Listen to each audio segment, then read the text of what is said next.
नमस्कार, मैं हूं आदेश शर्मा और आप देख रहे हैं वायुदूत न्यूज नेटवर्क। उम्मीद करते हैं आप और आपका परिवार स्वस्थ होगा, पहले से बेहतर होगा।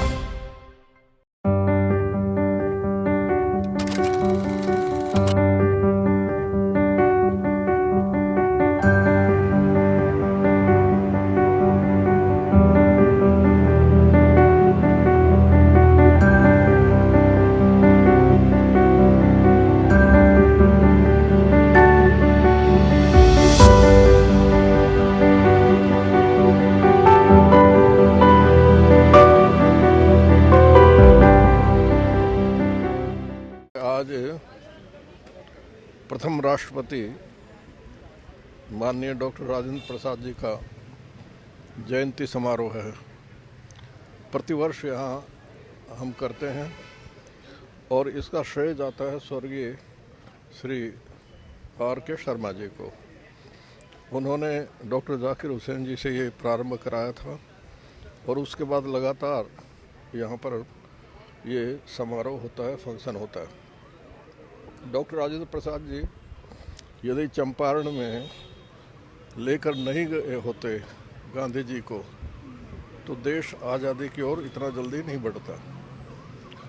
जब गांधी जी वहाँ गए तो उसके बाद से उनको प्रेरणा मिली और अपना जीवन सादगी के साथ बिता करके राष्ट्र को आज़ाद कराने का संकल्प उन्होंने लिया।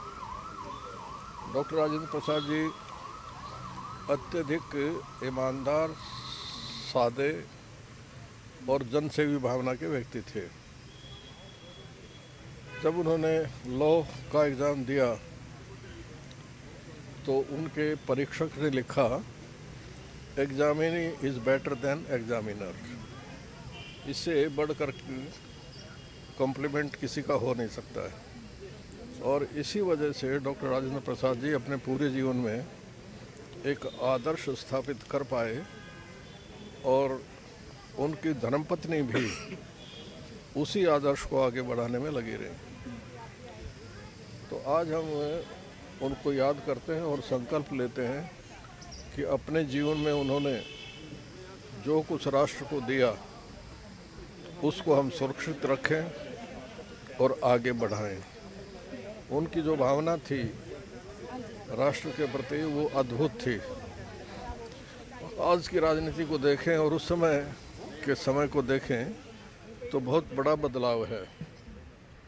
आज तो भाषा पर नियंत्रण नहीं है, पॉलिटिशियंस का कोई आदर्श लेकर नहीं चलते हैं। केवल राजनीति की तरह नहीं होती है। देखिए, एक बार एक प्रत्याशी ने वाजपेयी जी को चुनाव सभा में बुलवाया। उस उम्मीदवार ने पहले बोलते हुए ये बोल दिया कि कांग्रेस की जो कमांड है वो तो एक सफ़ेद चमड़ी वाले के हाथ में है। जब उनको छोड़ने के लिए गए हेलीकॉप्टर तक तो उस उम्मीदवार के कंधे पर हाथ रखा अटल जी ने और कहा कि बरखुरदार, तुम्हें लंबी राजनीति करनी है, इस तरह की घटिया बात फिर मत करना। ऐसी राजनीतिक व्यक्ति थे जिनका आदर्श रहा है और इसलिए अटल जी का सम्मान भी सब लोग करते थे। 2 बार कांग्रेस ने ही उनको यूएनओ में डेलीगेशन का नेता बना करके भेजा और दूसरी बार जब भेजा राजीव जी ने तो खुद आग्रह किया था राजीव जी ने कि आप चले जाइए और वहाँ इलाज भी करा लीजिए। अटल जी इलाज कराना चाहते थे लेकिन पैसे का इंतजाम नहीं था।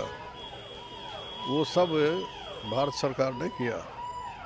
तो इन शब्दों के साथ हम फिर से अपने संकल्प को दोहराते हैं कि हम उनके आदर्शों को सामने रखते हुए कार्य करेंगे, राजनीति को शुद्ध रखेंगे और जिस ईमानदाराना तरीके से डॉक्टर राजेंद्र प्रसाद जी ने जनसेवा की, हमारा भी प्रयास होगा कि हम उस पर चलें।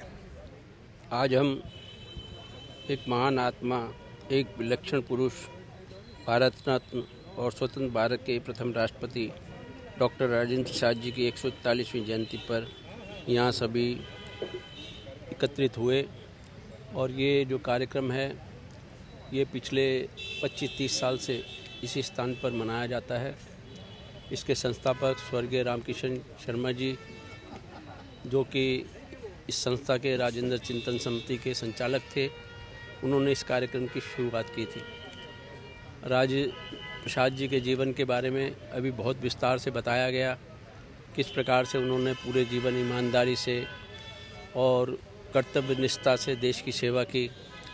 जैसा कि बताया गया कि उनकी धर्मपत्नी भी छोटे से छोटे राष्ट्रपति भवन में रहने वाले कर्मचारी की सेवा में लगी रहती थी। कोई बीमार हो, किसी के कोई परेशानी हो, स्वयं अपने बच्चों को, पोतों को छोड़ने के लिए स्कूल जाया करती थी, जबकि उनके पास सारे संसाधन थे।